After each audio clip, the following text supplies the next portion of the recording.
In this video, we're going to talk about what to expect after having had your Q-REstrain infusion. On the day of the Q-REstrain therapy, I would expect most people to not feel much of any change. Coming up over the next few days, though, there are a wide variety of things that we've seen. Some people will have a pretty significant Herxheimer reaction. This can start almost right away, and for some patients, this will last for even a few weeks. Others will see that this will be a delayed onset, maybe a few days to a week after the infusion, where they start to notice these Herxheimer reactions. And in case you're not sure what a Herxheimer reaction is, check out our other video that we have about that. Essentially what it is an increase in inflammation in the body from the bacteria byproducts that, as the bacteria die off, your body then needs to eliminate. So this may last for a short period, and some people actually don't feel it at all. One thing to keep in mind is that even though a Herxheimer reaction is thought to be a good sign that your treatment is working, which it is, but if you don't have a Herxheimer reaction, it doesn't necessarily mean that it's not working. So that's important to keep in mind.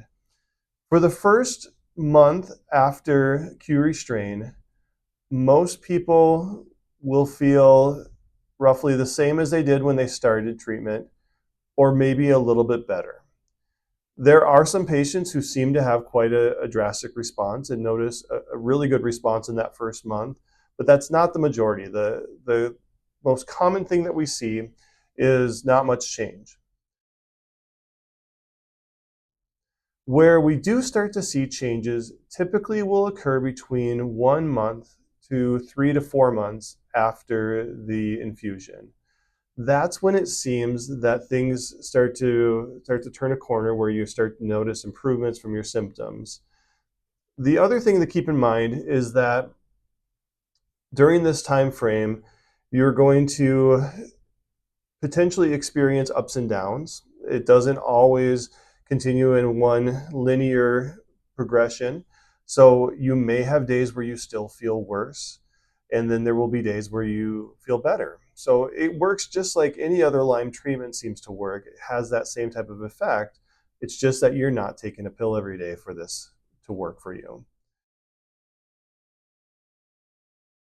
Somewhere between 3 and 4 months after the Q-REstrain and up to 6 months, we do generally find that the effects start to taper off during those latter months. You may still be getting benefit from it, but it doesn't seem to be as pronounced. For those who are getting more than one Q-REstrain therapy, say for instance you're treating both Borrelia and Babesia, one of the things we have to keep in mind there is, number one, we can't do those infusions at the exact same time. They do have to be separated out by at least 3 weeks.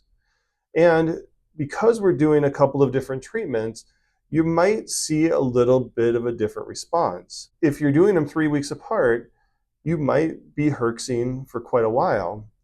In those cases, we tend to space them out a little bit further.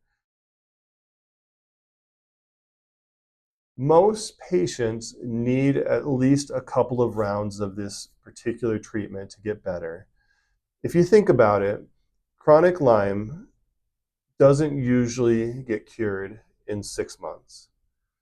And Q-REstrain lasts for up to 6 months. So there's a really good chance that once this Q-REstrain starts to wear off, that there will probably still be bacteria left to treat. So commonly, we will repeat these therapies at least one more time, if not sometimes even more than that, depending on the case. I hope that this was helpful in giving you an idea of what to expect after your infusion, and also what to expect as you move forward in your treatment.